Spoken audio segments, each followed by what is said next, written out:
Hey guys, this is Nate, one of the locals from the Empire Game Store over here. We're gonna be cracking open a couple boxes. You might have seen me, heard me in videos from this channel called Yu-Gi-Oh Club on YouTube. But we're here just today just to crack open some products for the locals. So let's get these boys going over here. We're mostly looking for Apollos, Prismatic Secrets. I'm a fan of the Wind Charmer card myself. All right. Let's get started on the first one here. Move that over the side so we're out of the way. Crack this open. Alrighty. We're looking. We have the Marincess Wave and the Vishnu thing. Alrighty. Don't ask me about Tenyis. I think this is a terrible deck. But you know, that's just me. I think the set's really kind of underwhelming, honestly. I think that the best thing about this set is the fact that they were able to put a whole bunch of the new rarity really is what makes it nice. The new TCG exclusive archetype is not really the best thing ever, but it's interesting. Maybe with new cards in the future it could come out. That'd be kind of nice, but more remains to be seen here. Let's see. The Mayu Senju stuff, I don't know. That's okay. We have the Coral Anemone thing. That's tight. Let me show you guys that. Yeah. Cool card. I don't know if that's focusing or not. I hope it is. Anyways, we're just moving on to the next pack. Keep on going here. Alrighty. Here we go. We got that thing. What is that? Ikelos, the Dream Mirror Mara. Oh, that's the lower level monster for the Dream Mirror stuff. I don't know. I think it's a cool concept for a deck being able to tag out between the light and the dark half of it all at once. But as far as actually getting things done, I don't think it does all too much. But I'm actually more of a fan of the Samorg stuff. If there was a deck from this set I'd be getting, I'd probably build the Samorg stuff.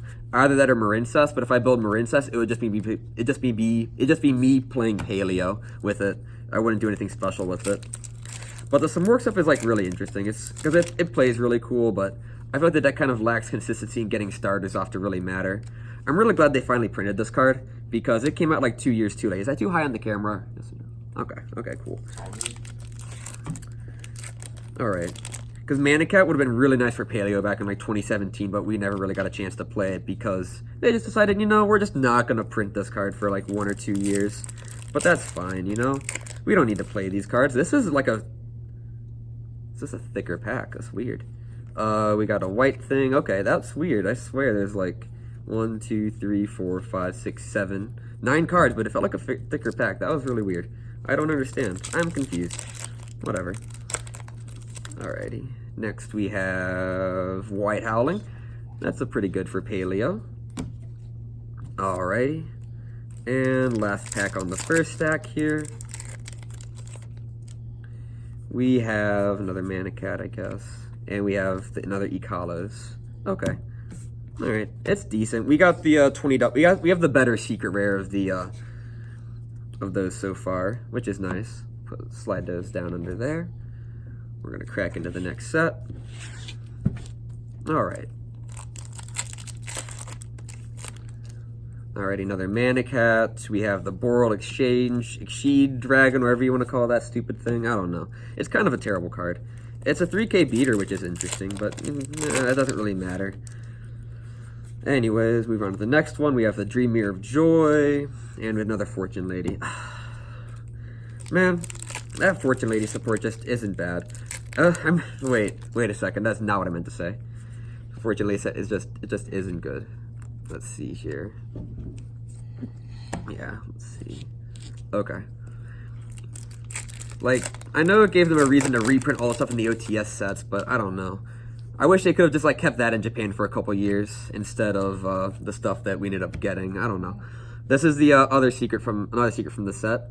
This is used in some Orcus decks, some other combo decks. It would have been nice back in Lightsworn, back when Fairy Tale Snow was live. People called it as another sort of Fairy Tale Snow. It's not the same thing. It doesn't serve the same purpose. It's like a combo extender, but that's it. I don't think it's really that great of a card, but that's just me. Alrighty. Moving on to the next stuff, we have another Dream Mirror Super, another Tenyi Rare, which is cool. Let's see here. We have the Link Archfiend thing. Okay.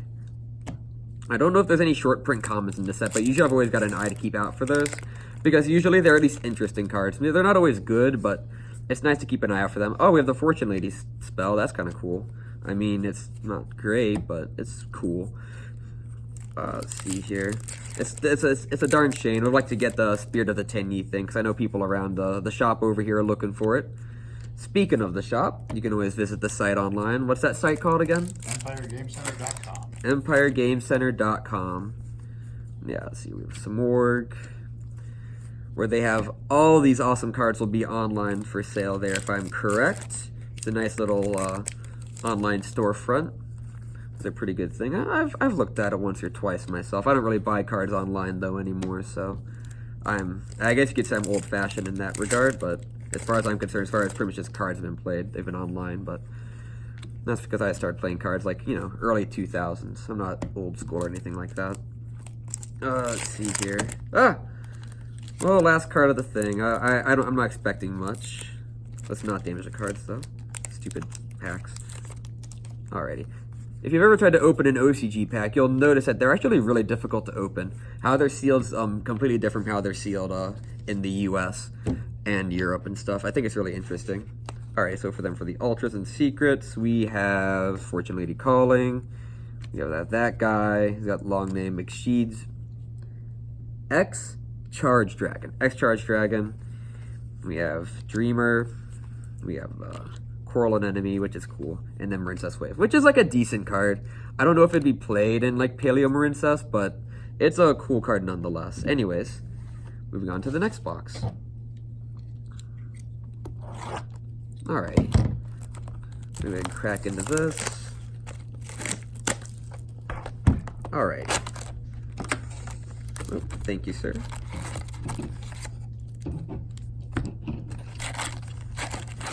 Alrighty.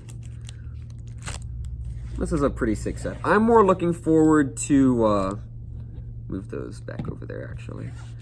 I'm looking more forward to the next couple sets that are coming out, like Dual Devastator and the Gold Sark Tins, but this is an interesting set. I definitely think that there could be some cards that in the future will be very nice for this set.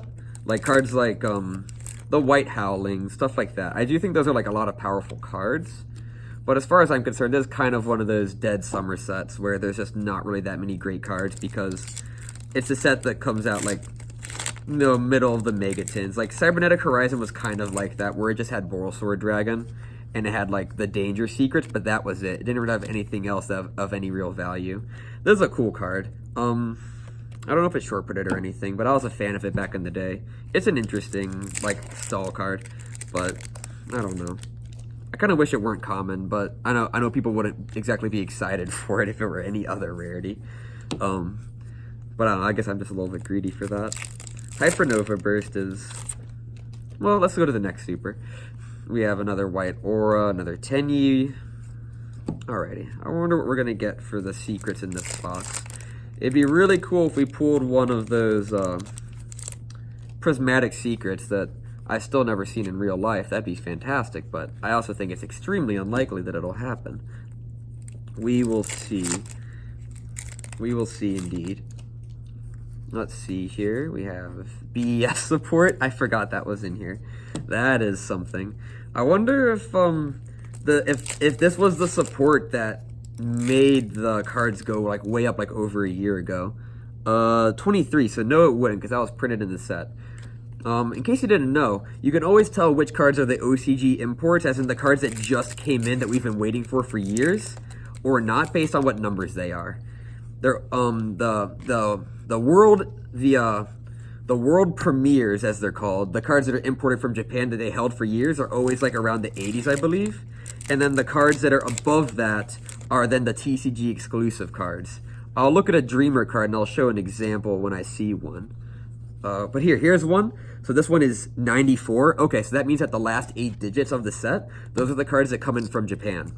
The cards that, the 10 or so cards that are below that are 12, or I forget how much exactly it is, those would be the TCG exclusives then. We have, ooh, a Get Out. Ooh, I like that card. This is probably my favorite card of the set. I think this card will be seeing play in the future. So I'm definitely looking forward to that. That is tight. Definitely a fan of that card. Alrighty, now we move. Oh, wait, no, we have one left. I'm dumb. Alrighty. Another. Okay, so this one is the Dreamer, and you see this one's 87. This one's in the 80s. So yeah, they always stick to that pattern. All of the 1 through 80 cards are always the same. So whenever you see those released in Japan, you know that the 1 through 80s should be in the set. If they're not in the set, that means that like there was a change in protocol or something. But as of what is this? Late July 2019, that's how the new set releases are going with that. Alrighty. Moving on to this last quarter, we have a Dream Mirror of Joy and another Vic Viper. So I wonder if there's like the Blue Thunder T31 support. Blue Thunder is a very interesting deck. Did you believe that Blue Thunder T45, a deck built around it, actually topped a Shonen Jump Championship back in 2007, I believe? Yeah, 2007 was truly wild man's land of Yu-Gi-Oh! I tell you what. Like, crazy cards like that. Because all the Blue Thunder T45 did was in the battle phase, when it would destroy a monster by battle or just do battle damage, it was one of the two, it would summon another token that had like 1400 attack. And it was good just because it created bodies on board that had to be dealt with. And like that's just the kind of Yu-Gi-Oh! That was played in 2007. They played cards like Hydrogeddon just because it would get more bodies on board just to do more damage and more tempo. It's kind of crazy to see how this game's evolved, but you know, when the entire game revolves around one ban list, you can't really like have cards like stay the same sort of thing. Like the game always changes because they have to make people buy the new support over the old support. Although with support like this, I don't know why anyone's buying it, but yeah, there's always good cards and bad cards in the set. That's all there is to that. Alrighty. Okay, this pack's being hesitant. It's not trying to open. We got the Meiya Senju thing. Man, I really wish Senju were better. I hope that like they can do stuff. I'm a huge fan of the archetype. I always thought it was really cool back in the day to just do like that 5-card combo that OTK'd them when you made double cowboy. I was a big thumbs up fan on that one. I have no idea which way to do a thumbs up in this camera. But you know, first time with this setup, so. Alright, let's see. Another wow, why? Why you give me that X-Charge Dragon? I don't want these.